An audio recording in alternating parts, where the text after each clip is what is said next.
नाज़रीन अस्सलाम वालेकुम, मैं हूं इस्माइल रेहान और आप देख रहे हैं दक्कन मीडिया उर्दू का ख़बरनामा। तेलंगाना के वज़ीर बराए खुराक को अवामी तक़सीम उत्तम कुमार रेड्डी ने अफसरान को हिदायत दी है कि फ़ेक राशन कार्ड की जांच में तेज़ी लाई जाए।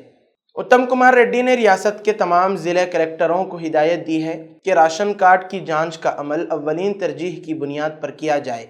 साथ ही उन्होंने अफसरान से कहा है कि वो गैर मुस्तहिक और फेक राशन कार्ड को फौरी असर से गैर फ़आल करें।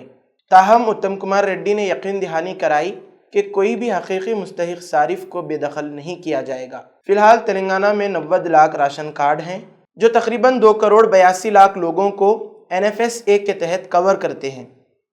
अब आइए बढ़ते हैं दूसरी खबर की तरफ। अमरीकी सदर डोनाल्ड ट्रंप ने दावा किया है कि भारत ने अमरीकी मसनूआत पर तमाम टैक्स ख़त्म करने की कोशिश की है, लेकिन ट्रंप ने यह भी कहा कि वो तिजारती मुआहदे को जल्दबाजी में हतमी शक्ल देने के मूड में नहीं है। फॉक्स न्यूज़ के एक इंटरव्यू में ट्रंप ने कहा कि भारत उन ममालिक की बेहतरीन मिसाल है जहां कारोबार करना मुश्किल है और वो उन रुकावटों को ख़त्म करना चाहते हैं। ट्रंप का कहना था कि वो जल्दबाजी में नहीं है। दूसरी जानिब भारत का मौक़िफ़ है कि अमेरिका के साथ ट्रेड मुज़ाकरात जारी है, ताहम ये पेचीदा मुज़ाकरात हैं। जब तक सब कुछ तय नहीं हो जाता कोई हतमी फ़ैसला नहीं किया जाएगा। अब रुख करते हैं अगली खबर की जानिब।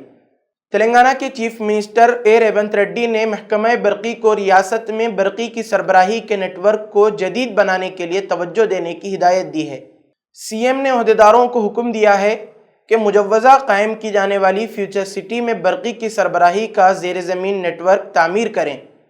CM रेवंत रेड्डी ने कहा कि फ्यूचर सिटी में कोई बरक़ी टावर्स, खंबे या बरक़ी की सरबराही लाइंस नहीं होनी चाहिए और पूरा नेटवर्क ज़ेर ज़मीन ही रहना चाहिए। यहाँ तक कि हाई टेंशन लाइंस को भी महफूज मकामात पर नस्ब किया जाना चाहिए। वाज़ेह रहे कि CM Revanth Reddy future city के ताल्लुक़ से काफ़ी पुरुम्मीद हैं और समझा जाता है कि फ्यूचर सिटी की तामीर से हैदराबाद के ताज में एक और कीमती मोती का इजाफा हो जाएगा। इसी के साथ इन खबरों का इख्तिताम होता है। फिर मुलाकात होगी मज़ीद खबरों के साथ। तब तक के लिए अल्लाह हाफिज़।